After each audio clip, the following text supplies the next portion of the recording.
These are some of the worst injuries that we've ever seen. The VPD wants witnesses after a shocking case of violent sexual assault on a senior. Plus, it's sort of dismays me, to be honest with you. A BC doctor getting requests for vaccine exemption notices, pens an open letter about fraud. And I want you to think about all the freedoms that so many people have fought for. the local tribute as a somber milestone is marked around the world 20 years after 9/11. You're watching Global BC. This is Global News Hour at 6. Good evening and thanks for joining us. We begin with a rare weekend public warning from Vancouver Police. They're looking for information that will lead to the arrest of a suspect who's accused in the violent sexual assault of a senior, an attack that's left her with life-threatening injuries. But as Kamil Kermali reports, the details we know so far are fueling more questions than answers. A puzzling and perplexing case of violent sexual assault on a senior that left a 76-year-old woman in hospital fighting for her life. This is a very shocking case. These are some of the worst injuries that we've ever seen. We don't know yet who did this. Police say the elderly woman uses a motorized wheelchair. She left her downtown care home on Tuesday at around 2 p.m. That's when things get hazy. She didn't return until Thursday morning. A full 45 hours later, she was found beaten and bruised with injuries to her face and had no idea where she'd been. Because of the extent of her injuries, she's not able to tell us too much of what happened or get into too much detail. Police say they do not know where this woman was during that entire span of 2 nights, but say she's known to frequent Cathedral Square here at the corner of Dunsmuir and Richard Street. It's elder abuse, it's handicapped abuse. Jules Anderson, a vulnerable senior, shaken by the incident, but not surprised. He's been a victim to violence himself. I've been in the same position. I've been assaulted. I've always been picked on. I'm a target. Meanwhile, women's advocacy groups say the victim is a target many sexual predators look out for. A perpetrator will seek those that they can assert their power over, and in this case we have the confluence of gender, disability, and age. Although the victim isn't able to recall her location, police say she is able to provide some details about her attacker. Investigators are now looking for a white male with a stocky build, 35 to 40 years old, with light to dark brown hair and wide-set eyes. He was seen wearing a black or navy-colored jacket. Police keeping tight-lipped on the investigation, just looking for the public's help in where the victim may have been for the length of nearly 2 whole days. It would have been an elderly woman in a wheelchair, possibly wearing a pink shirt with a lot of bruising and injury to the face.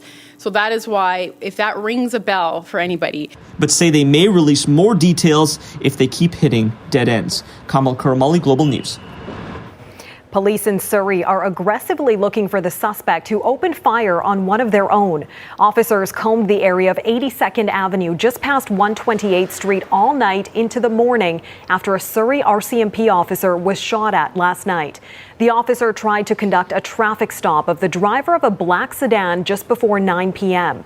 But RCMP say the driver instead fired 2 gunshots at the officer. Police say the officer was not hurt and initially pursued the driver, but stopped a short distance later for fear of endangering the public. Surrey RCMP have released a surveillance image of the black sedan in hopes of finding the driver. The officer had a reason to pull that vehicle over. When we are conducting our vehicle interdictions, one of our priorities is to pull over vehicles that we believe are suspicious or that have committed an infraction under the Motor Vehicle Act or for a variety of other reasons. What I can share with you is that we target specific areas in the city where we believe that activity could be taking place, criminal activity, and we target those areas. We won't be able to confirm who is in that car until we catch this person.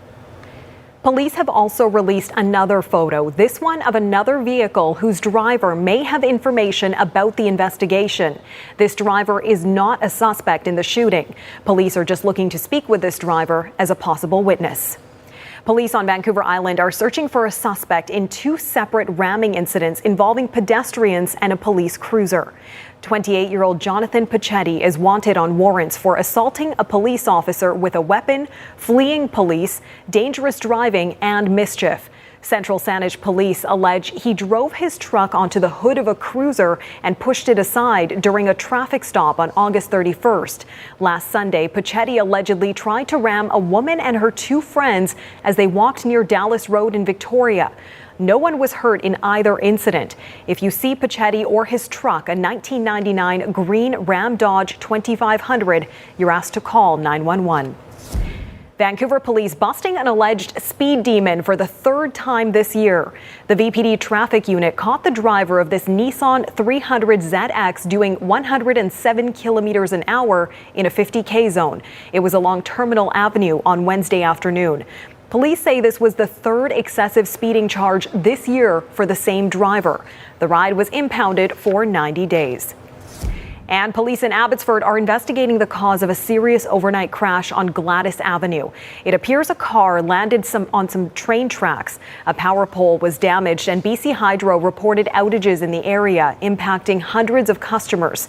No word if there were any injuries.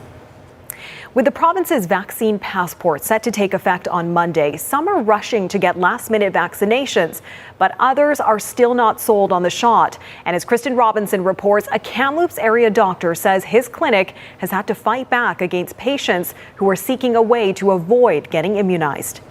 Ahead of the BC vaccine card implementation, dozens line up for a pop-up clinic in Surrey.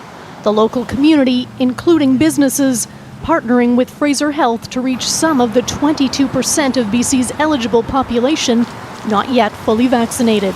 You basically touch on their emotional part, their social lives and their personal lives, and you're able to convince them of the importance of getting vaccinated. But some are still hesitant about the shot. It actually made me sad and disappointed. In Sun Peaks, Dr. Shane Barclay forced to pen an open letter to his patients after his clinic was inundated with requests for vaccine exemption letters. We've got something that we can fight this pandemic with, and now we're having to sort of convince people to take this treatment. There are only 3 legitimate exemptions, he says: being age 11 or younger, having received a vaccine for something else within 2 weeks, meaning you could get vaccinated for COVID after 2 weeks, and having a severe allergic or anaphylactic reaction to one of the COVID vaccines. Otherwise, physicians are being asked to write a medical legal letter, which amounts to fraud. The concern is if I knowingly write a letter of exemption and that person either then gets sick with COVID or spreads the disease, that's on my shoulders. His advice: trust science and get vaccinated.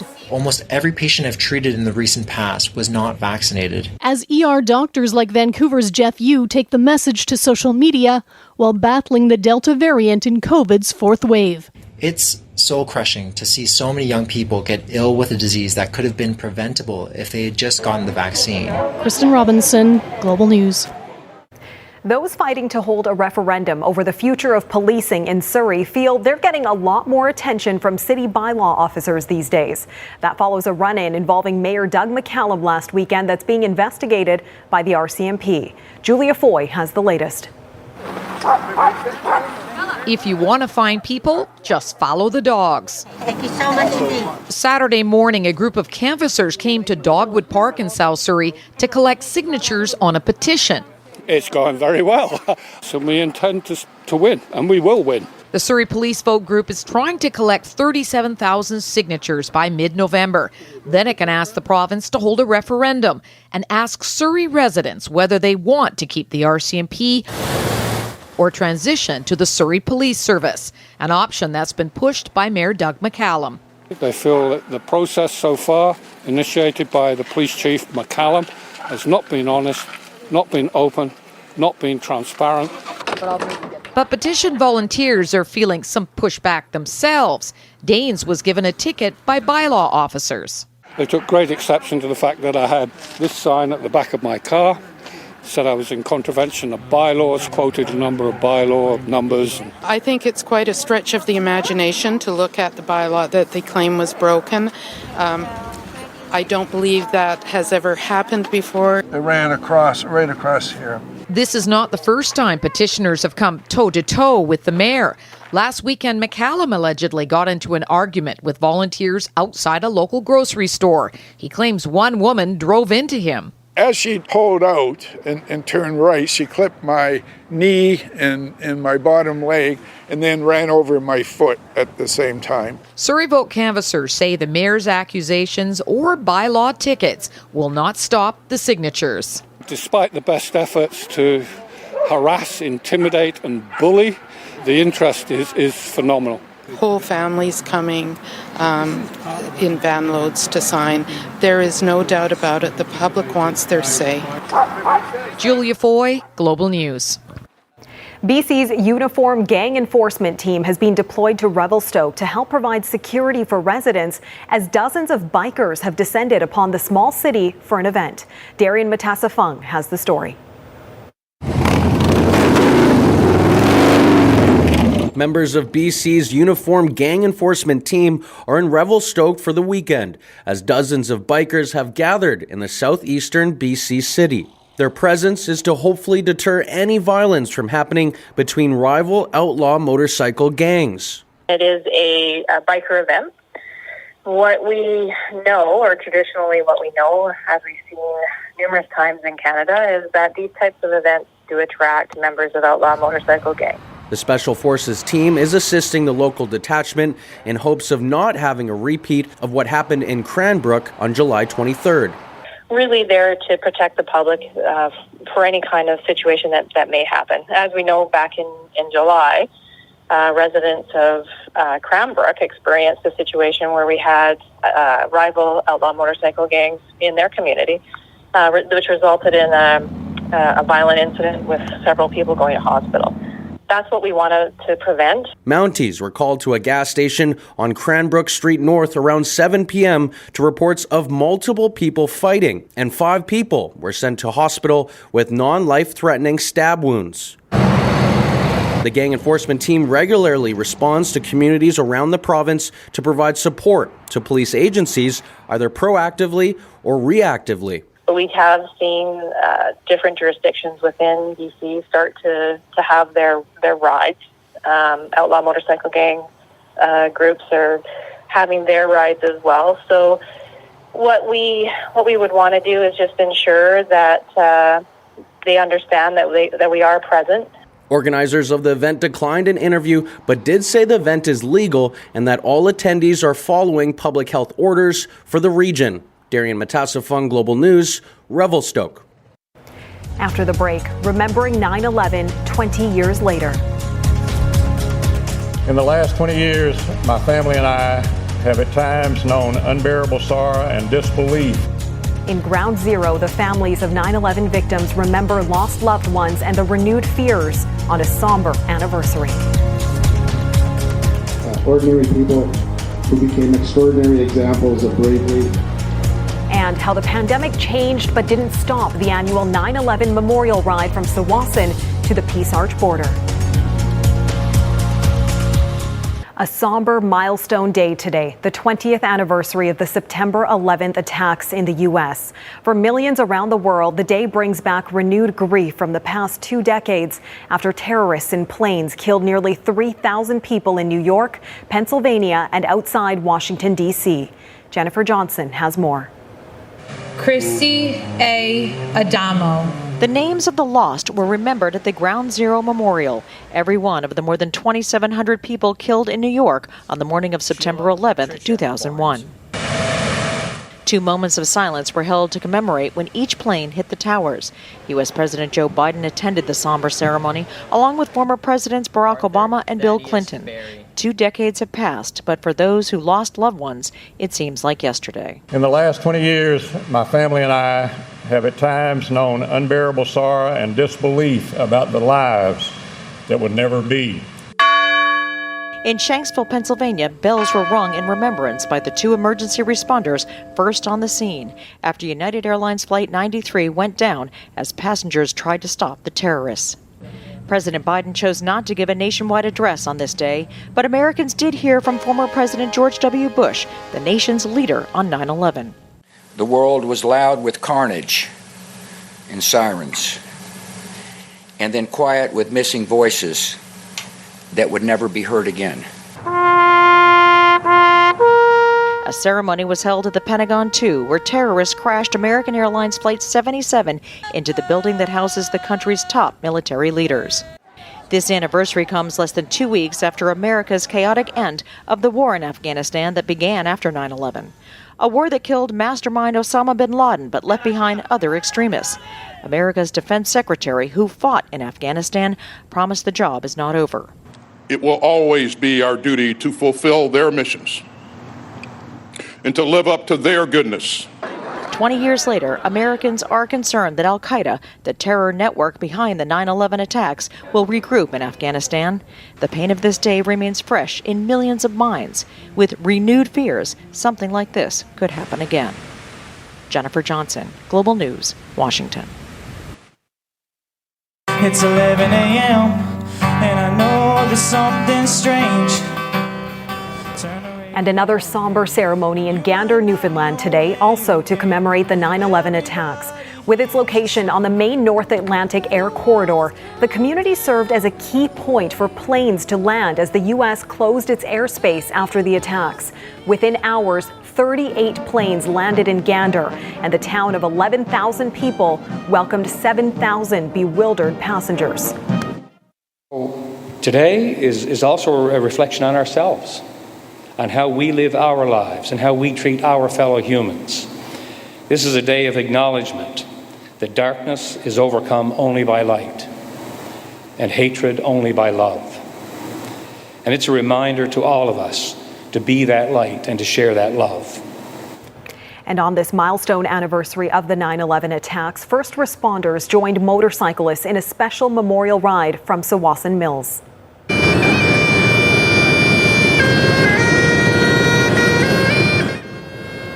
The pandemic not halting the 20th edition of the 9/11 Memorial Ride.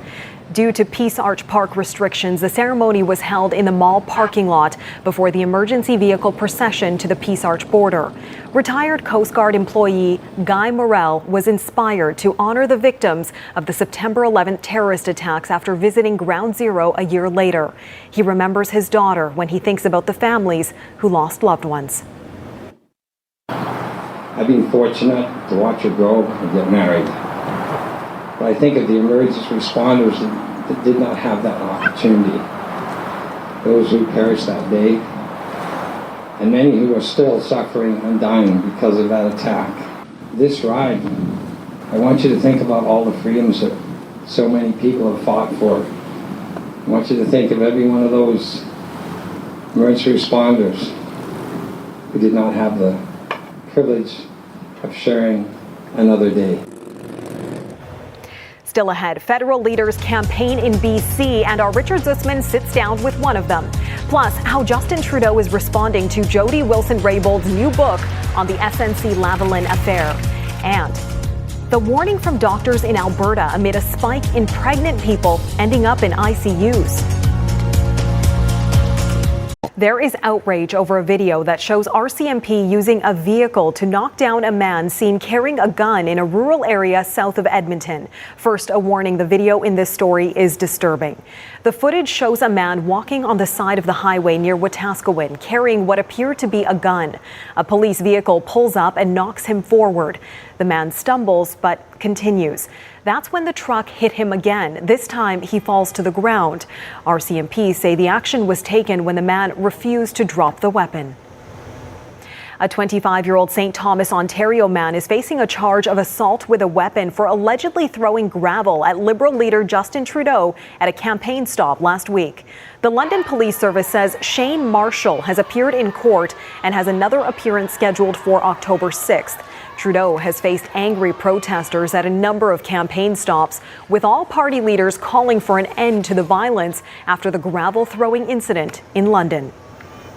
On the campaign trail, the federal party leaders are picking up the pace on the campaign trail with just over a week remaining until the election. In Mississauga, Ontario, Liberal leader Justin Trudeau was forced to confront new allegations from former Attorney General Jody Wilson-Raybould after an excerpt from her upcoming book was published in the Globe and Mail. Wilson-Raybould claims Trudeau wanted her to lie amid what she called a pressure campaign to interfere in the criminal prosecution of SNC-Lavalin. I did not want her to lie. I would never do that. I would never ask her that. That is simply not true. Save others. In Whitby, Ontario, Aaron O'Toole says Trudeau forcing Jody Wilson-Raybould out of the Liberal Party is a sign that Trudeau puts himself first. The Conservative leader also shared his plan for public transit in the Greater Toronto Area, a region with 34 seats up for grabs in the election. It's time Canada had a Prime Minister from the 905, from the GTA. It's time we had a Prime Minister who personally knows and understands the challenges facing our communities. Because I grew up. The NDP's Jagmeet Singh was here on the West Coast today to finally announce details of his party's platform. He was in the Lower Mainland yesterday to vote in an advance poll in Burnaby. Then this morning he was in Vancouver where he announced his costed platform, including promises on pharmacare. Our Richard Zussman has more in a one-on-one interview with Singh. We are a little bit more than a week away from the election, and NDP leader Jagmeet Singh is in Vancouver. Housing is a major issue. It has become increasingly unaffordable. What would you like to see happen in the housing market in order to ensure that more people can find themselves a home, either buying or renting? First of all, both. We need both buying and renting, so that's really key. We want to get big money out of the housing market, and we're seeing more and more when a person first tries to buy their home, they're competing with property flippers, speculators, companies with deep pockets, and it shouldn't be that way. And to do that, we'll put in limits that will discourage that speculation to drive down those pressures. We also want to invest massively in building more homes that are affordable, that are in your budget. The cost will fall on Canadians to pay for expensive promises. Pharmacare is expensive. These big promises are expensive. So who is taking the burden up front to pay for these programs? Well, we want to lay this out. This is not just a tax on billionaires. We're also talking about companies like Amazon and Google that make profits in Canada, but they don't pay taxes here because of the way they set up their corporate structure. France has shown that there is a way we can tax their revenues. That's going to increase our revenue. We're also talking about closing the loopholes, the offshore tax havens, and the other loopholes that exist. If you look at the polls, it's hard to believe the NDP will form government, but there's a very good chance that you will have a strong seat at the table, if not the strongest seat at the table in a minority situation. I know you get asked this a lot. If the Conservatives have the most seats, the Liberals have the second most seats, and you could decide either one, will you give the Conservatives the first shot to form government? I can flip it around and say if we were in government, we'll absolutely work with whoever wants to work to achieve these goals. But in terms of who's willing to prop up Conservatives, the only leader in this race right now who's actually propped up a Conservative is Mr. Trudeau. He did it back in 2009 when he voted for a budget that propped up the Harper Conservatives. So he's the only one who's actually done it. We've been committed to fighting for people, and we'll do that. But you don't have a preference between the Conservatives or the Liberals. If it is up to that, you don't have a preference of who you would support. Oh, we have a preference. We think both are bad for Canadians. We think 4 more years of Mr. Trudeau would be bad. That's not how the system works. You may have to choose between one or the other. We think that they're both bad for Canadians, though. We want folks to know we think both would be bad, and that's why we want you to vote for New Democrats. We will fight for you. Okay, thank you. Thanks. And for Richard's full interview with Jagmeet Singh, you can head to our website at globalnews.ca/BC. In health matters now, doctors in Alberta are sounding the alarm when it comes to the number of unvaccinated new mothers in that province. That comes after Global News confirmed an unvaccinated pregnant woman died in Edmonton Hospital earlier this week. Sources have confirmed the woman died from a COVID-19 related infection following an admission to intensive care. Global News has also confirmed the woman's baby survived delivery. This comes following Thursday's warning from Alberta's Chief Medical Officer of Health that those who are pregnant are at high risk for severe outcomes from COVID-19. One Alberta doctor wants expectant parents to know the vaccine is safe.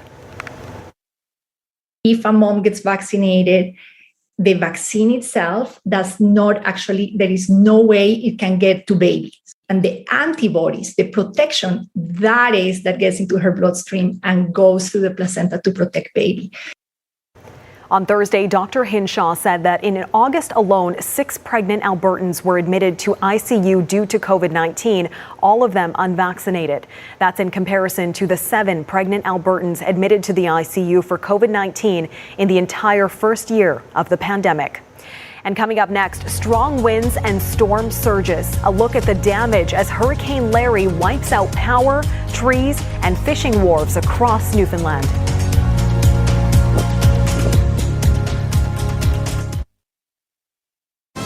You're watching Global News Hour at 6.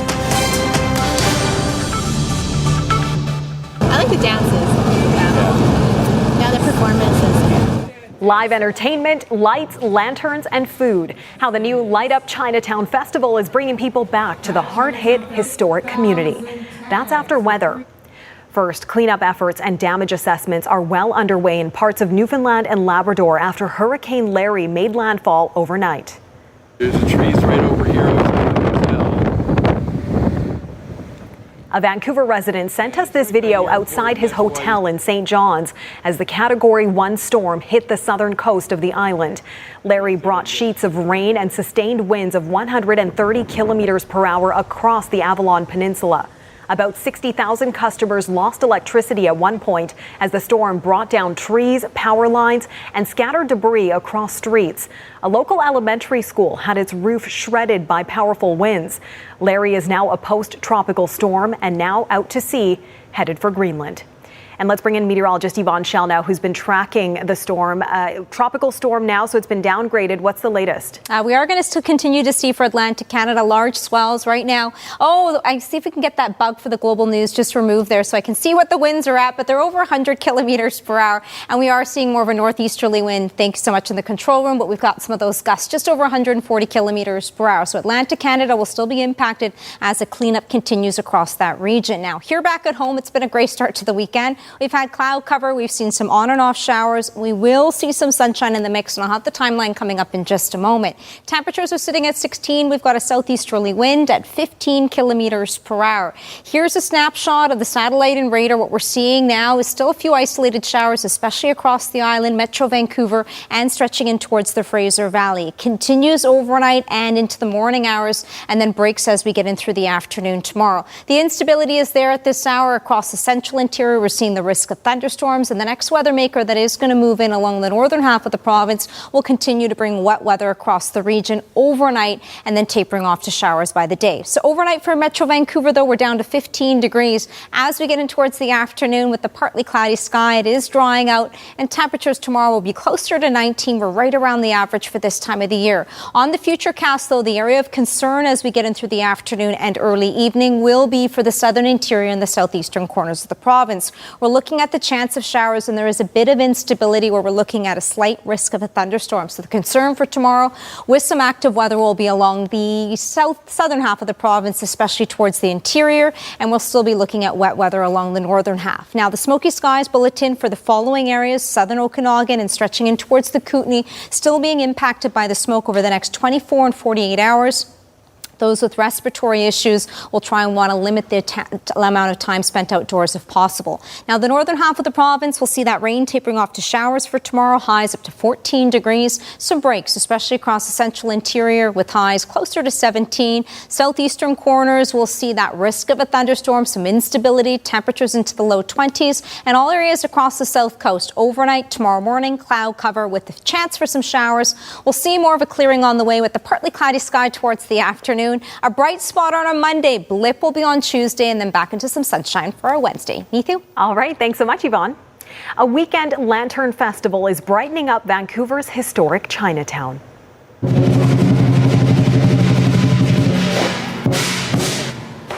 The first ever Light Up Chinatown kicked off this morning with a lion dance eye-dotting ceremony. Hundreds of lanterns draped in the 100 block of East Pender, 500 block of Columbia, and neighboring streets will be lit tonight. The community celebration features live entertainment on a main stage and food trucks, all designed to welcome people back to Chinatown, which of course was hit hard during the pandemic. I'm from Dallas, Texas. This is a nice surprise. I like the dances. Yeah, the performances. That's good. It's good. Chinatown is where the Chinese Canadians first started and they settled here.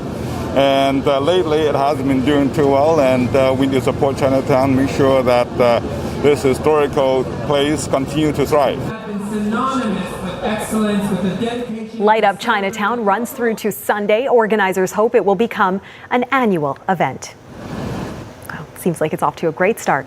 I didn't get the orange memo today. That's right. I looked down at the preview. When the Lions play, we should get I think I have an orange tie back there. There you go. I was thinking you We'll might. coordinate. Well, away from football for a moment, Barry, what do you have coming up? Yeah, well, we do have Lions coming, but the big story today, I think a lot of people were glued to their TV sets watching Leila Annie Fernandez go for the U.S. Open title.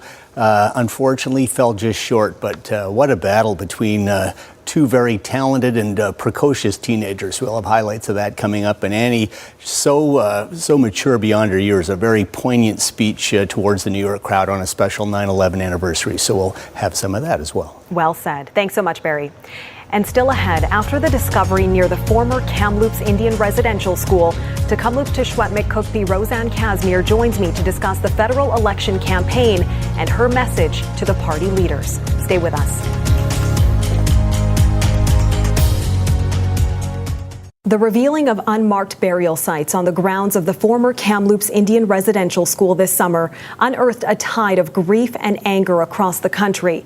It had many hoping the atrocities of the institutions mandated to assimilate Indigenous youth would become a top federal election issue, but they have received little attention in the campaign so far. And for more on this, we are joined now by Kamloops to Shwetmik Cookpee, Roseanne Casimir. Cookpee, Roseanne, thank you so much for taking the time to join us. Thank you for the invitation. Of course. So first of all, what is your reaction to what you've seen so far in the federal election campaign and where Indigenous issues seem to stand on the priority list? Well, when I'm looking at, where reconciliation is on a priority list, what I see is that it has been barely discussed. And, as a community who's in the thick of dealing with the missing children in our caretakership, we understand the very real, burden, it places on all communities that have been affected and impacted. So, again, first and foremost, it's about grappling with the heart-wrenching truth coming to light. It's about the re-traumatization, the Indian residential school survivors, finally being heard after all this time, really heard. And the toll that it has on all our resources from the community members, our staff, and our fellow council, dealing with the onslaught of the work, the emotions, and, the additional financial demands as well. And, knowing that, there's so much skepticism around reconciliation, both here at the Kamloops to Shwetmik and across Turtle Island, as we have collectively, witnessed the glacial pace of the meaningful change by politicians. What I'm observing is from what I have witnessed to date, and there is really little to no real discussion other than a few headlines that have been mentioned and tossed around, during the debate. And Cookpee, Roseanne, what is your message to the federal leaders who have all vowed to work towards advancing reconciliation and building trust on how they can actually do that? Well, I would say there's a long list of urgent actions that needs to be done. And that's, there's so many that affect us, as First Nations. And, it impacts and has affected all of our lives. And so I think, prioritization for the implementation, of the calls to action of the Truth and Reconciliation on the Commissions of Canada, that is extremely important. That the calls to justice of the national inquiry into the missing and murdered Indigenous women as well. And also the work of addressing the many inequities in treatment of Indigenous peoples in public policy. You got the Canadian Human Rights Tribunal that Canada racially discriminates against First Nations youth and their families. And definitely ending boil water advisories and ensuring that all Indigenous communities have access to safe, clean water. Also, there's the inequitable access to healthcare and mental health and addiction support. The stories of residential schools and other programs of assimilation tell us that the harms done continue and do exist today. And, those are just some prime examples. So all those need urgent action. How important is it for you, being the Cookbee of the community that has essentially shocked non-Indigenous Canadians right across this country, to have federal leaders visit you in your community and hear you out in your own setting? Well, for us, it is about truth-telling. And for us, it's about having them hear and see for themselves and know what we're dealing with, know the truths that are here directly, know that there is still so much pain and trauma that is ongoing, and know that, we need to collectively work on that path together moving forward.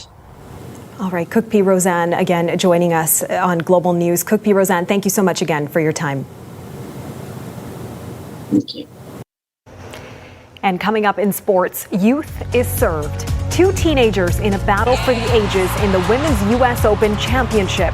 Canada's Leila Annie Fernandez trying to win her first ever Grand Slam title.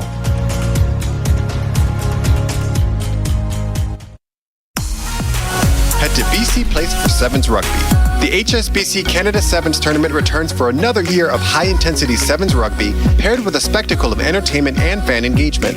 Info at canadasevens.com. Support the Boys and Girls Club and fulfill an item on your bucket list at Over the Edge. Raise a minimum of $1,000 to support amazing kids in our community and get the chance to rappel down the side of the Hyatt Regency Vancouver. See their website for details. For RBC, I'm Michael Newman. If you want to know, it's on the hub. If you want to show, it's on the hub. If you want to go, it's on the Global BC Community Hub. Navigate your now. All right, Barry's here for a full look at sports. And Barry, it is a big day, a somber anniversary being marked around the world, and also all eyes on the U.S. Open, and both did come together. Yeah, it was a great day in New York, and the kids were more than all right at center stage on Center Court, New York. Thanks so much, Neetu. Well, youth has been served at this U.S. Open like it hasn't been in 2 decades. 19-year-old Leila Annie Fernandez of Montreal taking on Toronto-born and Great Britain-raised Emma Raducanu in today's final, and true to form, the 2 teens delivered a spectacular performance. The quality of the tennis was world-class as these 2 young phenoms went after it for their first ever Grand Slam title. Leila has been such a crowd favorite at Flushing Meadow, has used the crowd to bring out the best tennis of her young career. Raducanu amazingly had to go through qualifiers to get to the main draw, has not dropped a set in 9 matches, and Steve Nash bringing his Hall of Fame presence for Leila once again. Leila fell behind 2-love, but roars back, drop shot, got her back to 2 apiece. You need a break or 2 to win the U.S. Open. Leila with a bit of luck here with the net cord. They always say sorry, but they're not sorry because they won the point. 3-all. Raducanu has really steamrolled through the draw. Hasn't had to beat the top players like Leila has, but Raducanu can really hit the crisp winners like this one, and she was on serve up 4-3.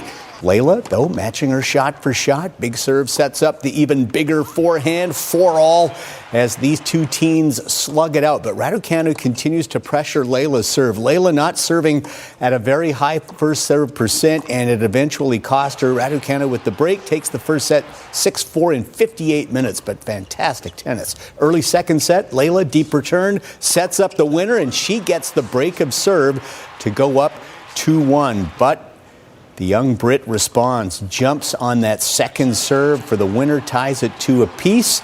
And then on Leila's next service game, Raducanu comes up with a tremendous passing shot. Just had a little more energy today. Leila's had 5 more hours on court than Emma with all those tough 3-setters.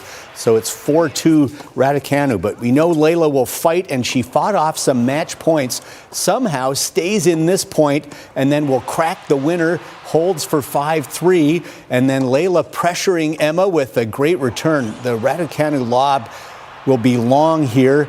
A great point for Fernandez. And on the play, Raducanu scraped her leg. She was bleeding, so they had to stop the match for a few minutes to repair the damage. And that seemed to favor Raducanu, who steadied herself. And then on her 3rd match point, clubs the ace, and it's a Cinderella story for the 18-year-old Emma Raducanu from qualies to the championship trophy. $2.5 million first prize. Layla gets $1.25. These two figure to have many battles in the coming years. Afterwards, 19-year-old Layla had some poignant words for her New York fans. I know on this day, it was especially hard for New York and everyone around the United States. I just want to say that I hope I can be as strong and as resilient as New York has been the past 20 years.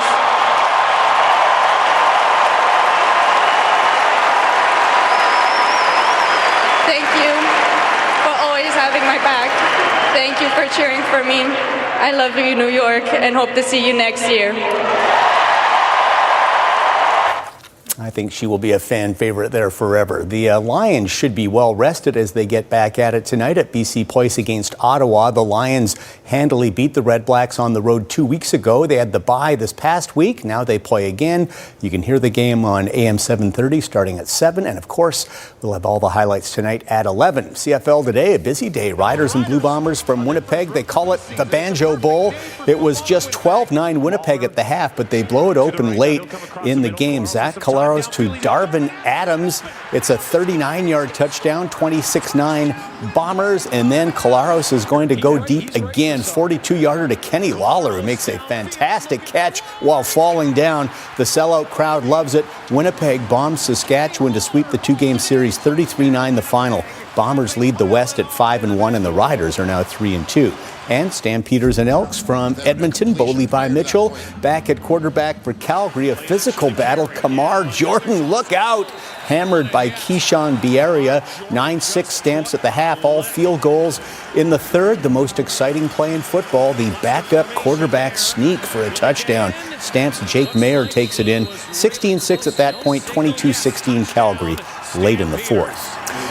Well, even though Simon Fraser lost big again today, their kicker, Christy Elliott, made history by becoming the first Canadian female to score in a college football game. She made 2 extra points in SFU's 56-20 loss against Linfield in Oregon today. So congrats to Christy and the SFU football program. Jays and Orioles playing 2 today. Toronto starting the day just a half back of the Yankees for the final wild card. Last place Orioles stopped the Jays' 8-game win streak last night, and they were trouble again today. Jays were down 5-2 until Vladdy Guerrero's 43rd homer made it 5-3. But Jays pitchers could not keep the ball in the park either. Ryan Mountcastle hits Baltimore's 4th homer of the day.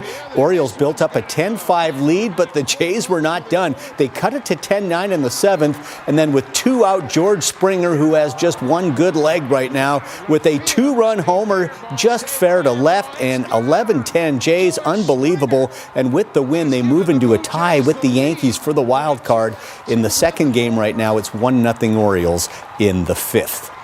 The Whitecaps' 10-game MLS unbeaten streak came to an end last night at BC Place as they fell 1-0 to Portland. Whitecaps had their chances, probably at least deserved a draw, but could not find the back of the old onion bag when they needed it most. Max Crepeau, back from national team duty, leading the Whitecaps onto the pitch. It was scoreless into the second half, and then some bad luck for the Caps. Ranko Veselinovic puts it in his own net.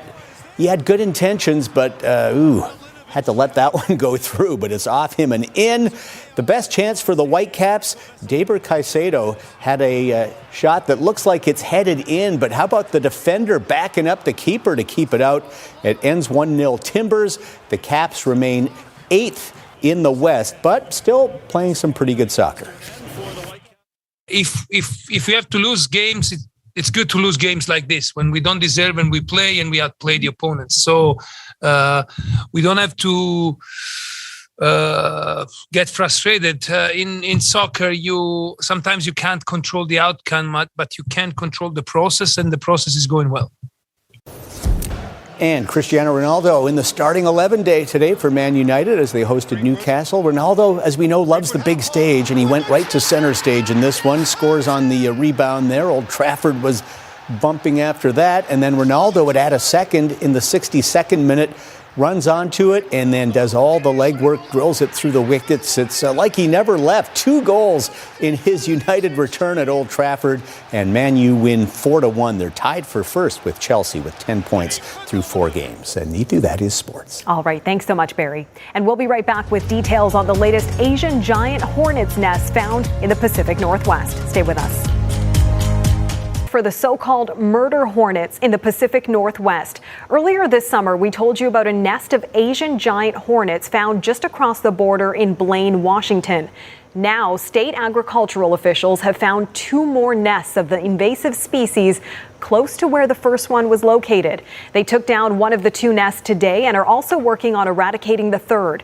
The 5-centimeter-long hornet gets its nickname because it's a predator of other insects, including honeybees that pollinate many crops. Ugh. Get off that shot. That brings us to the end of the news hour. Jordan Armstrong will be here at 11. Thanks for joining us, everybody.